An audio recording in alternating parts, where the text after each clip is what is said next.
자, 선거 이야기 좀 해볼까 하는데요. 선거가 최근에 치러진 보궐선거에서 말도 안 되는 조작값으로 예, 보수 우파 단일 후보였던 조전혁이 좌파 정근식한테 말도 안 되게 졌죠. 그죠? 예. 그거를 마치 화투판에서 사기도박 당한 거를 비유해서 한번 제가 설명해 볼까 하는데요. 만약에 여러분들이 섰다판에서 굿땡을 잡았다 한번 생각을 해보겠습니다. 여러분들이 굿땡을 잡으면 그 판을 확실하게 이길 수 있을 것 같나요? 이게 사기가 아니고 일반적인 섰다판이면 굿땡 정도 잡으면 승부를 세게 걸어 볼만 하죠.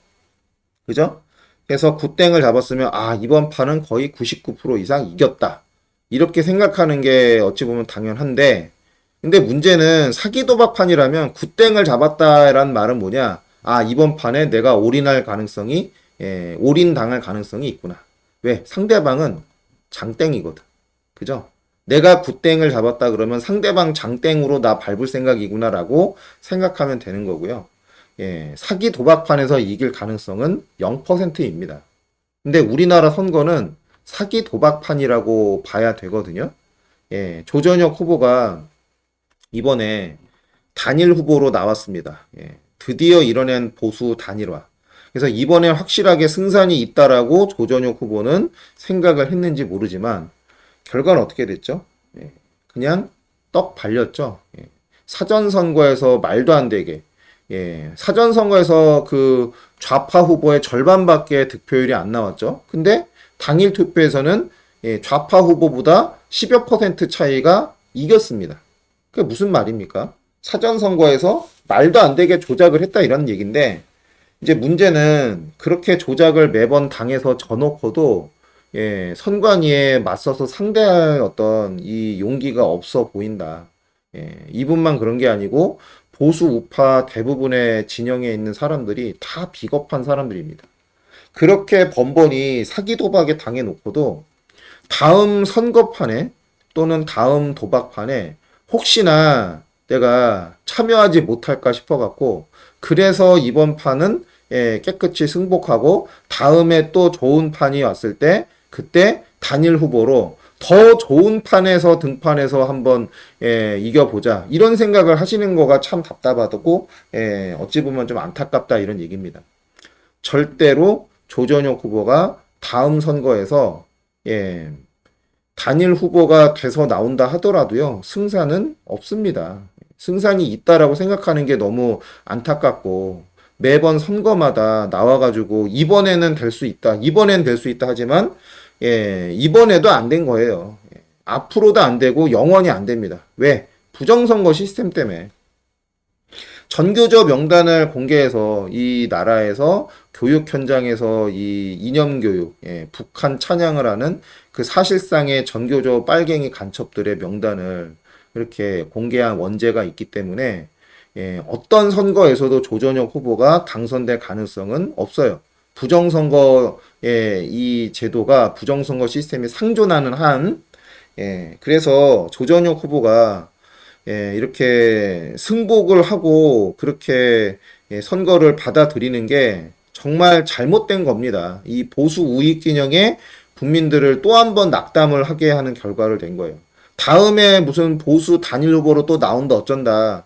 절대 그러지 않았으면 합니다. 조전혁 후보는 싸웠다는 어떤 이 과거 전력 때문에 계속 우파 국민들이 이번에는 한번 이제 밀어주자, 이번에 한번 밀어주자, 계속 미련을 갖고 밀어주지만 이렇게 선거 결과를 이렇게 조작을 당해서 매번 이렇게 지는데도 불구하고 가만히 그 승복을 하면서 받아들이는 모습을 계속 보이면 앞으로는 이 조전혁 후보가 다시 나올 기회가 있을지 모르지만 나온다 하더라도 아무런 가능성이 없다. 선관위에 그렇게 납작 엎드려 고개를 숙인다고 당선증을 주지 않아요. 자, 저번에도 얘기했지만 사전투표 득표율이 이렇게 35%밖에 안 나왔지만 당일 투표에서는 52%가 나왔죠. 정근 시기는 사전투표에서 말도 안 되는 62%라는 경이적인 득표율이 나왔는데 본투표에서는 44% 나왔습니다. 자, 당일 투표 득표율은 사실 굉장히 조작하기가 어렵죠. 왜냐? 투표를 한 날과 개표를 하는 날이 같기 때문에 그렇습니다. 그러니까 가짜표를 대량으로 복제해서 집어 넣으려도 어느 정도 시간의 어떤 여유가 있어야 되는데 당일 투표는 가짜표를 대량으로 만들어 넣기가 좀 어렵기 때문에 당일 투표에서 나오는 득표율이 진짜 실제 득표율이랑 가까울 거라고 추측을 할 수 있고 이걸 기초로 사전투표 득표율이 얼마나 조작됐는지를 분석을 했는데 그게 내용이 궁금하시면 저번 영상을 보시고 2대 1로 조작을 했습니다. 이번 이 사전투표 득표율을. 그러니까 실제표 두 표에 가짜표 한 표를 이제 집어넣었다 이거고 그 가짜표를 정근 시기한테 딱 얹었을 때 딱 이런 35대 62라는 사전투표 득표율이 이렇게 나옵니다. 그래서 이렇게 2대 1로 조작을 해버리면 어떤 후보가 단일 후보로 보수 우익 진영에서 나온다 하더라도 무조건 좌파한테 질 수밖에 없어요. 이런 식으로 조작을 했으면 그냥 당연히 지는 거지.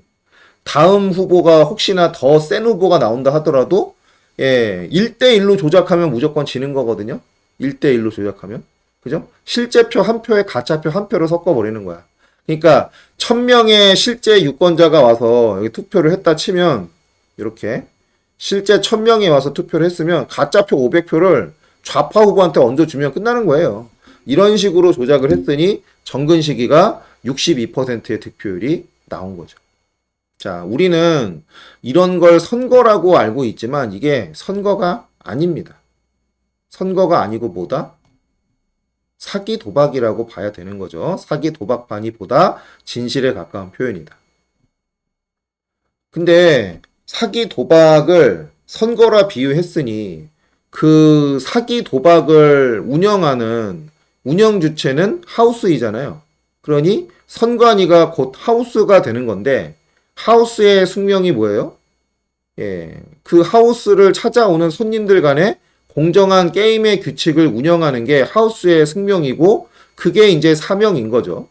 그래서 공정한 게임을 진행해야 될 하우스가 사기 도박분들과 편먹고 조작하는 상황이면 어떻게 됩니까? 그러면 그 하우스는 사기 도박꾼들의 전용 사기판이 된 거죠. 편먹고 조작을 한다면 이길 수 없습니다. 하우스가 사기 도박꾼과 편먹으면 일반 손님은 이길 수가 없죠. 굿땡을 잡아도 당연히 질 수밖에 없다 이런 얘기죠. 확률이 어쩌고 저쩌고가 아니고요. 반드시 집니다. 2대 1로 조작을 하는데 어떻게 이깁니까? 진짜표 2표에 가짜표 1표를 전산상으로 미리 만들어 놓고 사전선거에서 4일의 숙성기간이 있으니 그 숙성기간 동안 가짜표를 무한 복제해서 개표 장소에 놓으면은 그냥 완성이 되죠. 굿땡을 잡아도 무조건 지는 겁니다. 근데 이런 상황에서도 노력을 강조하는 자들이 있는데 주로 보수 우익 진영에서 기생하는 그런 자들이 주로 노력이 부족해서 이번 선거에 졌다, 공천이 잘못됐다, 전략이 잘못됐다. 그리고 본인들 같이 그렇게 좌익의 생리를 잘하는 똑똑한 사람을 참모로 기용 안 하고 나 같은 사람을 이번 선거에서 중용하지 않아서 그래서 졌다라고 주장하는 그런 참 한심한 인간들이 있는데 수많은 그런 인간들이 있지만 몇 사람들만 얼굴을 보자면 주로 좌익에서 빌빌거리다 이쪽으로 넘어온 자들이고요. 연상 한번 잠깐 볼까요? 자, 이런 자들입니다. 알죠? 이름 얘기해도 다 알죠? 굳이 뭐 설명할 거 없습니다. 보통, 좌익에서 빌부터 먹다가, 빌빌거리다가 잘 안 풀려서 우파 쪽으로 넘어온 자들. 주로 우파를 말아먹은 장본인이라고 많이들 회자가 되는 사람들입니다. 우파 쪽에 들어와서 우파를 말아먹어. 우파가 아니죠. 내가 뭐 우파를 말아먹었다라고 했는데, 말아먹으려면 애당초 들어와서 좀 오래 있어야 되는데요. 그러지도 않아요. 얘네들 들어온 지 얼마 되지도 않잖아요. 그죠? 예, 좌익에서 주로 얼쩡거리다가 그쪽에서 안 불러주니까 여기는 좀 먹을 거 있나 해서 넘어왔는데 이제 선거판에서 뭐라도 빨빨거리고 돌아다닐 이유가 이제 선거에 한번 참여해보고 정치인 되고 싶어서 그렇게 이제 견강부에 하는 애들이잖아요. 그래서 선거 결과를 본인들 같이 좌익의 생태를 아주 잘 이해하는 그런 이 좌익 전문가를 잘 중용하지 않아서 그래서 졌다 이 새끼들. 이런 애들이 진짜 우익 진영에서 활동하는 것 자체가 예, 비극입니다. 진짜 우파들은 무슨 뭐 음모론자 취급하면서 다 여론시장에서도 채널도 날라가고 구독자도 적고 실방 시청자도 얼마 안 되고 엉뚱한 새끼들이 트래픽은 다 잡아먹고 개소리만 하는 거고 이 사람은 하도 궤변이 심해가지고 본인이 그 하던 출근하던 채널에서도 예, 나왔죠. 예, 이 사람 때문에 채널이 정체되고 안 큰다고 하니까 예, 한심한 인물이고요. 주로 노력을 강조하는 자들이 이런 자들입니다. 노력이 사기 도박판에 노력을 한다고 사기 도박을 이길 수 있어요? 참 진짜 한심한 인간들이 아닐 수가 없습니다. 이 새끼들이 얘기하는 게 한마디로 이거예요. 노력이 부족하니 노력으로 극복해라. 진짜 개소리도 이런 개소리가 없죠. 사기 도박을 노력으로 어떻게 이기니? 자, 저자들한테 한번 물어보겠습니다. 사기 도박판에서 노력으로 이길 수 있냐? 사기 도박인데 노력으로 이길 수 있냐? 굿땡을 잡았으면 이길 수 있냐 물어보는 거예요. 자, 사기 도박판에서 이길 수 있는 유일한 방법이 있습니다. 오한마. 예. 밑장 빼다 걸린 새끼 손모가지를 날려버리면 절대로 다음 사기 도박판은 없죠. 예. 손모가지 걸고 사기 쳐야 되죠. 예. 반드시 사기 도박을 한 새끼들의 손모가지를 날리면 예. 해결이 됩니다. 사기 도박을 할 의지를 완전히 꺾어버려야 되죠. 근데 우리나라 선거판은 사기 도박이 지금 횡행하고 있는데 오한마를 들고 단죄를 해야 될 사람이 지금 먼 산만 바라보고 가만히 그냥 눈만 꿈뻑거리고 있습니다. 자, 오한마를 들기 위해선 조건이 있는데 그게 뭐냐? 결정적인 사기 도박의 증거를 잡아내면 됩니다. 경기에 사용했던 그 화투 있죠. 즉, 선관위에 기록되어 있는 수많은 로그 파일과 서버, 그거를 그 안에 들어가 있는 자료, 흔적들, 이것들을 다 검토해보면 결정적인 증거들이 나옵니다. 경기에 사용했던 화투가 문제가 없으면 사기 도박이 아닌 건데 경기에 사용했던 화투가 표시가 되어 있는 화투가 있는 경우가 있어요. 일반인들은 잘 모르지만 타짜들은 다 아는 그걸 전문 용어로 공작목이라고 하는데 그 공작목인지 아닌지는 경기에 사용했던 섰다에 사용했던 화투들을 수거에다가 면밀하게 분석하면은 답이 나오는데 그걸 회수해갖고 공작목인지 조사하면 다 나온다 이거죠. 자, 선거에 사용했던 화투만 회수해서 분석하면 되겠네. 즉, 서버 분석만 하면은 다 나온다 이 얘기입니다. 그래서 하우스에 문의를 해봤는데 경기 끝나고 좀 있다가 파쇄한다고 합니다. 그러니까 증거가 있어 없어? 없죠. 그 공작목이든 아니든 다 갈아서 분쇄해버리니까 일정 시간 안에 그거를 회수해서 분석할 이 상황이 아니면 어떠한 증거도 남지 않는다고 합니다. 그러니까 이 나라의 선거는 이미 다 그냥 끝난 거죠. 지금까지 이야기가 사실 선거와 선관위에 관한 비유이긴 한데 선관위가 서버를 선거 후에 처리하는 방식이 뭐냐. 임대한다고 합니다. 왜냐하면 트래픽이 많기 때문에 임대해서 쓰다가 선거 후에 일정 시간 있다가 서버를 포맷하고 자료를 삭제하는데 자료를 삭제하면 그러면 이제 임대했던 서버에는 자료가 없는 거잖아요. 그러면 그간에 이제 이런저런 주요 정보를 다뤘던 이 로그 파일이나 아니면 그 데이터들은 그럼 어떻게 되느냐. 선거 관련한 모든 데이터는 선관위가 보관한다고 합니다. 선관위에서 보관한다고 하는데 문제는 뭐냐.